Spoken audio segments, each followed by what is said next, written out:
Happiest of Fridays, everybody, and welcome to another edition of 5 Horror Movie Fun Facts starring. Today, we are going to discuss a movie that I have seen no less than 3 times, and I can only remember chunks of it because of how traumatizing it was for me.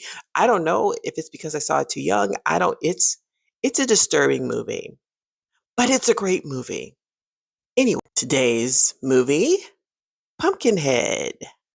Fun fact number 1. So this is the directorial debut for Stan Winston. Now, if you don't know who Stan Winston is, he was one of the guys for special effects and creature effects for the better part of, I want to say, like 40 years. He was responsible for makeup and special effects in movies like Terminator 2, the second Aliens movie, Jurassic Park. And in terms of his directorial prowess, he had only directed Pumpkinhead, a movie called A Gnome Named Norm, which I've never seen, and Michael Jackson's Ghost, which is pretty impressive.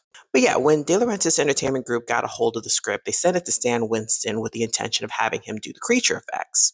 But Winston read the script and was like, I think I want to direct this. I think I want this to be my directorial debut. So when he signed on as director, he ended up hiring the best of the best in terms of creature effects and basically said, go wild.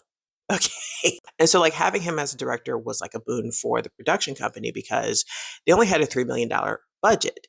But because of his experience and knowledge in creature effects, he was able to do a lot with only a $3 million budget.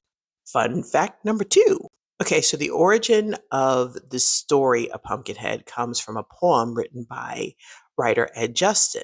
Now, this is the point where I would put a picture of him up on the screen. Couldn't find one, so use your imagination. But as it happened, I did find the poem, and it goes a little something like this. Keep away from Pumpkinhead unless you're tired of living. His enemies are mostly dead. He's mean and unforgiving.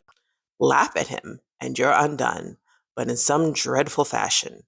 Vengeance he considers fun and plans it with a passion. Time will not erase or blot a plot that he is brewing. It's when you think that he's forgot he'll conjure your undoing. Bolted doors and windows barred, guard dogs prowling in your yard. Won't protect you in your bed. Nothing will from Pumpkinhead. Not gonna lie, read that in Vincent Price's voice. Fun fact number 3. Lance Hendrickson basically bought his own wardrobe and props and everything for his role as Ed Hartley. He even had a set of dentures made to give him a more rural look.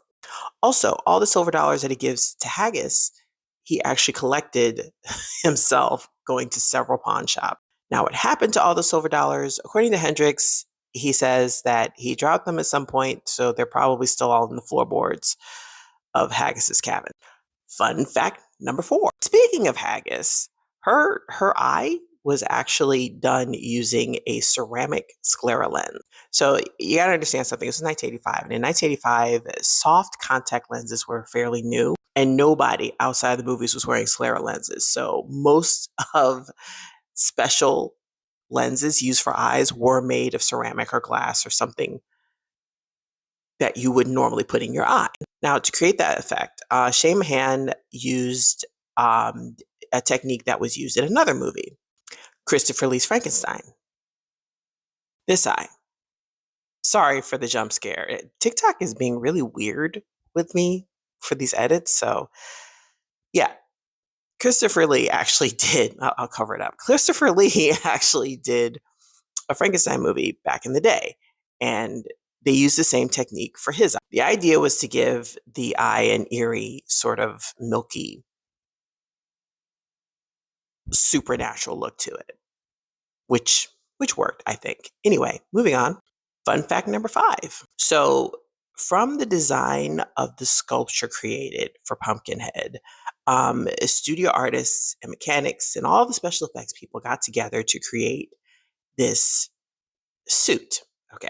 Before I show you the suit, trigger warning, especially if you haven't seen this movie. Tom Woodruff Jr. was a special effects guy that ended up being the guy that had to wear the monster suit. To minimize on wear and tear on the suit itself, during filming, he basically had to be glued into it at the beginning of the day to where he had to stay into it to the end of shooting. Up to 8 hours at a time, basically. Which, man, I know that suit was funky at the end of that shoot. Ugh. Anyway, that's it for today's 5 horror movie fun facts. Join me next week. I shall have another for you. Bye.